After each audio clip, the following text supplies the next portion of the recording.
आप सभी भाई बहनों का आध्यात्मिक ज्ञानात्मक चैनल की संध्या बेला ज्ञान कक्षा में एक बार फिर स्वागत है। आज की चर्चा का विषय है मनुष्य एक कैशियर।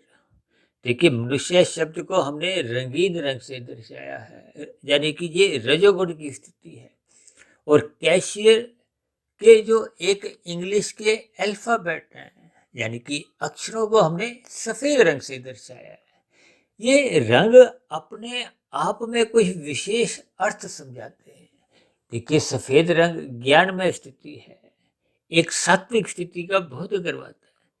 हालांकि आज की वीडियो बनाने की जो मुझे एक भीतर से मन से एक प्रेरणा जो मिली है, देखिए कुछ घंटे कुछ एक समय पूर्व कुछ ऐसी चर्चाएं इनकम टैक्स रेड की को हो, कोई ईडी द्वारा कुछ कार्यवाही, कुछ ऐसे समाचार सुनने को मिले हैं जिसमें देखिए कितनी ही संपत्ति का एक जखीरा सा कहो, नोटों की अलमारियां सी भरी पड़ी हैं। जैसे किसी देखिए बैंक के भीतर में एक कैशियर की स्थिति होती है।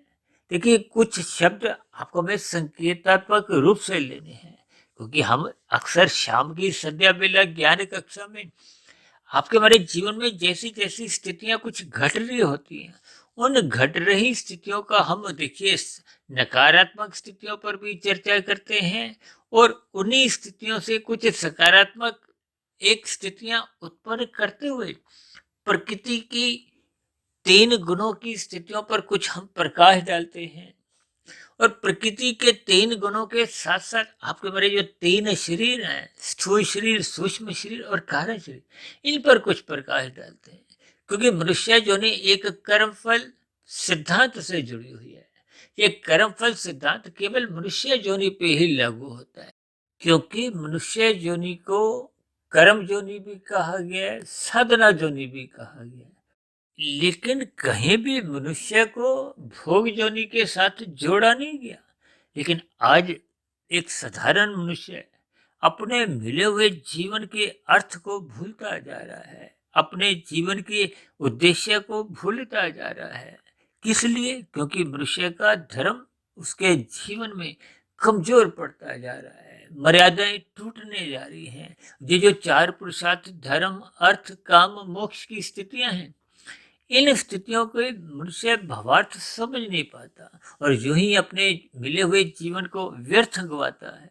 व्यर्थ मैं इसलिए कहता रहता हूँ क्योंकि अक्सर मैं बार बार अपनी चर्चाओं में 2 शब्द दोहराता रहता हूँ कि मनुष्य ने खाने तो देखिए 100 रुपये हैं, 1000 रुपये उसने धर्मानुसार, यानी कि कर्मफल सिद्धांत के अनुसार एक विधि विधान द्वारा कानूनों का भी पालन किया है, और शास्त्रों में जैसी जैसी स्थितियां समझाई गई है पुरुषार्थ के लिए धर्मानुसार धन कमाया है।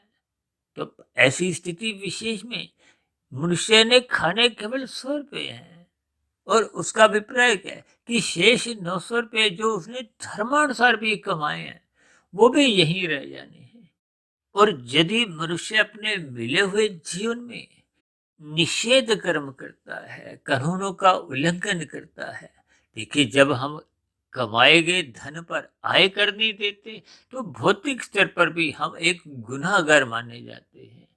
हालांकि आध्यात्मिक स्तर पर तो देखिए कर्मफल सिद्धांत की जो जो स्थितियां हैं, क्योंकि शास्त्र मूलभूत रूप से देखिए वेद, वो तो आपको मैं विस्तार से समझाते हैं कि ये करो ये मत करो। शास्त्रों में विधि विधान द्वारा कुछ कर्म करने की अनुमति दी गई है, और कुछ कर्मों को करने से मना किया गया है। भागवत पुराण की चर्चा में तो देखिए 5 कलयुगी स्थितियों का वर्णन आता है, जिसमें धूत कीड़ा, मदपान, स्त्री संग और हिंसा, ये 4 तो मुख्य रूप से स्थिति है।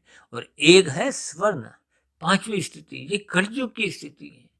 उस स्वर्ण का अभिप्राय धन से लिया जाता है, अनीतिगत कार्यों से, छल कपट ठगी हेरा फेरियों से। और ये जो आज आपके हमारे संज्ञान में देखिए समाचार पत्रों द्वारा जो जो स्थितियां सुनने में आ रही हैं, पढ़ने में आ रही हैं, तो इतना धन का जो नोटों का अंबार है, उस संग्रहित धन के ऊपर हमने देखिए जितने जितने अंश में कानूनों का उल्लंघन किया होता है तो उसकी सजा तो आपको हमें यहीं भुगतनी ही पड़ती है।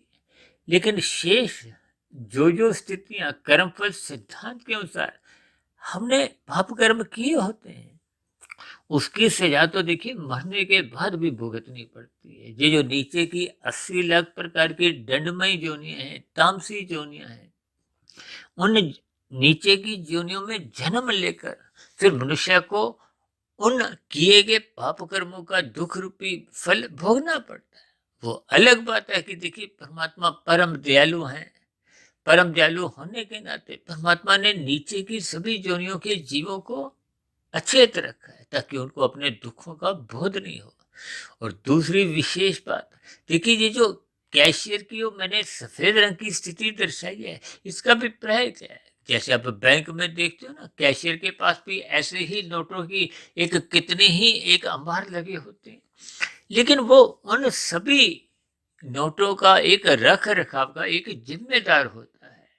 उसको अपना उस जिम्मेदारी निभाने के लिए जो जो बैंक द्वारा या सरकार द्वारा जो एक नियमित स्तर पर उसको तनख्वाह मिलती है या उसको वेतन दिया जाता है वो उतने ही धन का उपयोग कर सकता है, भोग कर सकता है। अब इसी स्थिति को आप देखिए एक कर्मफल सिद्धांत से जोड़ सकते हैं। देखिए कर्मफल सिद्धांत अपने आप में ही कर्म पहले किया जाता है, फल बाद में मिलता है।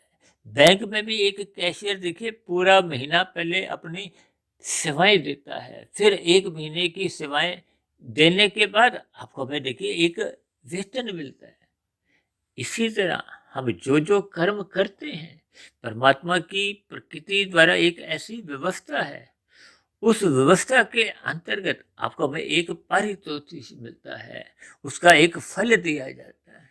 और यदि हम अनीतिगत कार्यों द्वारा छल कपट ठगी हेरा फेरी द्वारा अधिक फल इकट्ठा कर लेते हैं दूसरों का देखिए हम हक चुराते हैं तो फिर ऐसी स्थिति विशेष में उस चुराए गए स्थितियों पर जो जो कानून के अंतर्गत देखिए जो जो सजा का एक विधान है उस सजा को हमें यहाँ जीवन के रहते हुए भोगना पड़ता है।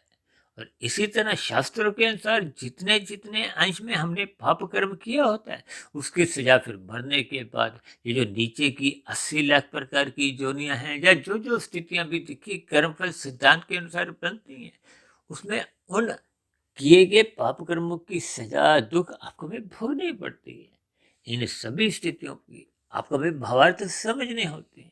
यानी कि हम अपने मिले हुए जीवन में जितना भी धन इकट्ठे करते हैं इसलिए तो शास्त्र कहते हैं अपने अर्थ और काम को धर्म की 4 दीवारी के भीतर एक मर्यादा में रखो, एक सात्विक स्थिति में रखो। यानी कि धर्म जब जब प्रथम स्थान पे बना रहता है हम सात्विक भाव से अपना पुरुषार्थ करते हुए जितना जितना धन कमाते हैं उस कमाए गए धन से ही हम प्रकृति के विषय भोगों का सुख भोग सकते हैं या उस कमाए गए धन को हम परोपकारों में लगाते हुए एक विशेष प्रकार के दान पुण्य सकाम भाव से भी कर सकते हैं, निष्काम भाव से भी कर सकते हैं। सकाम भाव से किए गए उन शुभ परोपकार रूपी कर्मों का भविष्य में आपको देखिए विशेष प्रकार के सुखों के रूप में फल मिलता है। और जितने जितने अंश में हम देखिए धर्मानुसार कमाए गए धन को परोपकार के कार्यों में निष्काम भाव से लगाते हैं जिसको स्वयं भगवान श्री कृष्ण जी ने गीता में कर्म योग का एक नाम दिया है। उस स्थिति विशेष में वो कर्म योग में देखिए कर्म हमने कर दिया निष्काम भाव से, अब वो फल की आपकी हमारी इच्छा नहीं इसलिए वो कर्म फल सिद्धांत के दायरे से बाहर होते हुए वो योग की स्थिति का अभिप्राय है कि आत्मा और परमात्मा की सम्मुखता। ऐसी स्थिति विशेष में आपको हमें परमात्मा का ज्ञान विज्ञान समझ में आने लगता है और परमात्मा की सम्मुखता बने रहने पे आपका हमारा ज्ञान अवर्त नहीं होता क्योंकि सभी आत्मा तो देखिए ज्ञान स्वरूप है। लेकिन हम जितने जितने अंश में परमात्मा के सम्मुख होते हैं, नजदीक होते हैं, फिर उतने उतने अंश में, उतने उतने अनुपात में आपको भी परमात्मा की आनंद की झलकें मिलती हैं। क्योंकि परमात्मा देखिए आनंद स्वरूप सत्ता है।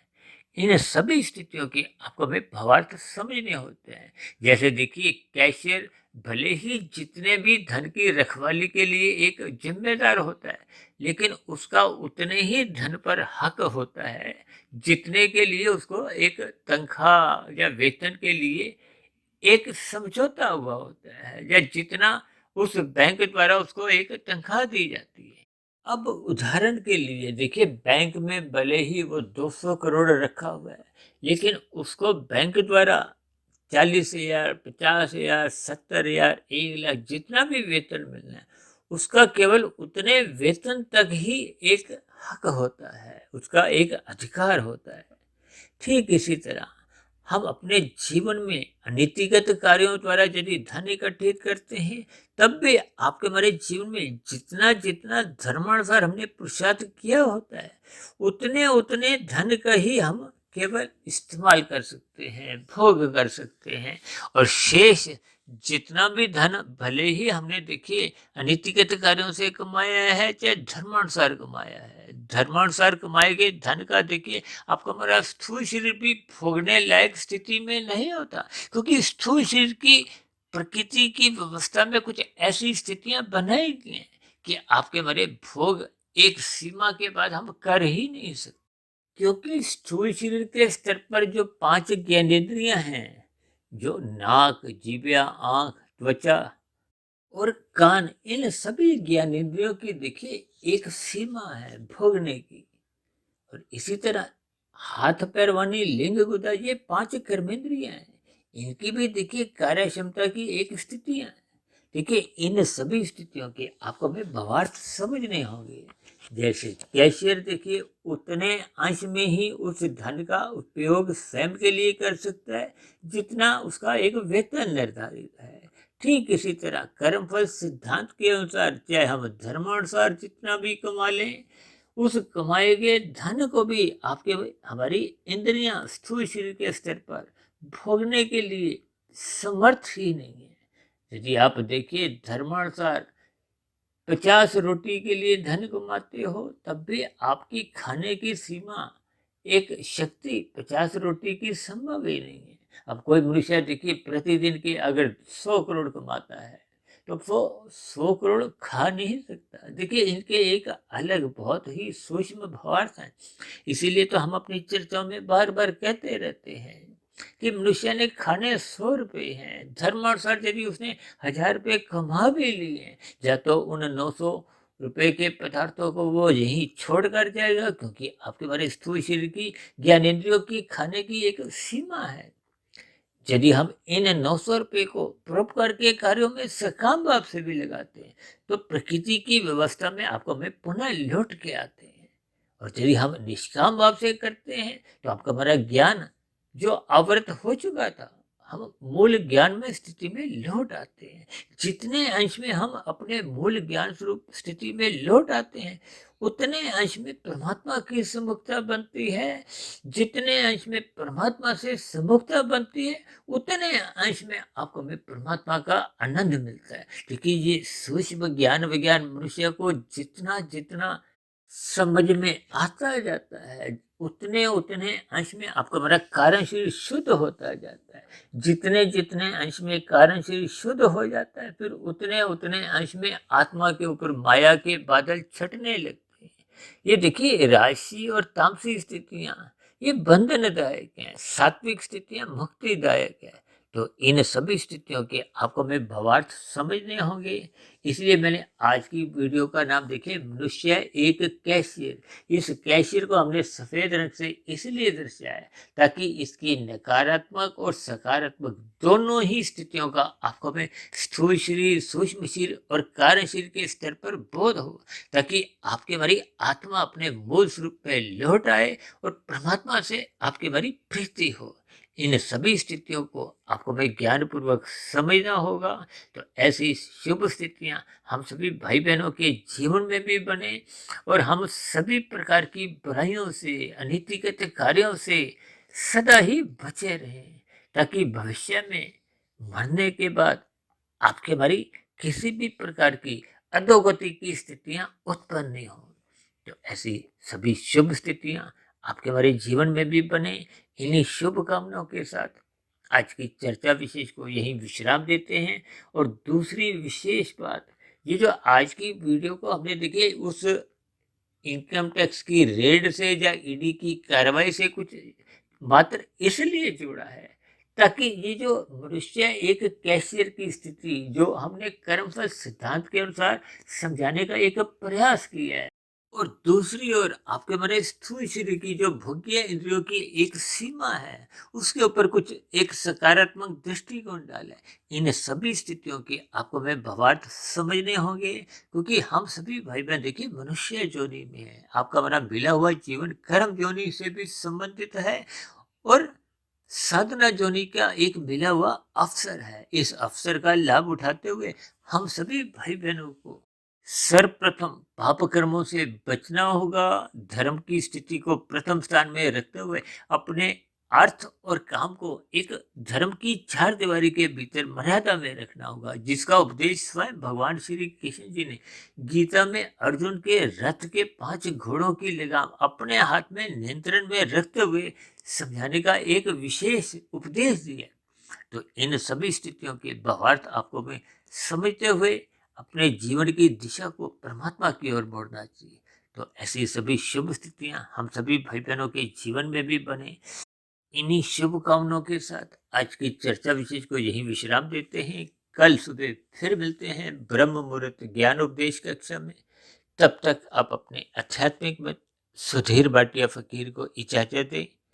आप सभी भाई बहनों को बहुत बहुत शुभ रात्रि और सुबह ब्रह्म मुहूर्त में उठने के लिए मेरी ओर से बहुत बहुत शुभकामनाएं, ताकि दिन में जब रजोगुण की स्थितियां आपके समक्ष आती हैं उन रजोगुणी स्थितियों के आकर्षण से बचे और किसी भी सूरत में निषेध कर्मों से मत जुड़े, पाप कर्मों से मत जुड़े, अनीतिगत कार्यों से मत जुड़े। अन्यथा किए गए पाप कर्मों का हमें आपको स्वयं ही वो दुख रूपी परिणाम फिर भुगतने होते हैं। फिर भी चर्चा संबंधित आपके मन में कोई प्रश्न उठ रहा हो, कोई मेरी ही कही गई बातों पर आपको किसी प्रकार की कोई आपत्ति हो, तो आपके प्रश्नों के साथ साथ आपकी शिकायतों का नीचे दिए गए कमेंट बॉक्स पर सदा ही स्वागत है। चर्चा विशेष को ध्यानपूर्वक सुनने के लिए आप सभी भाई बहनों का बहुत बहुत धन्यवाद।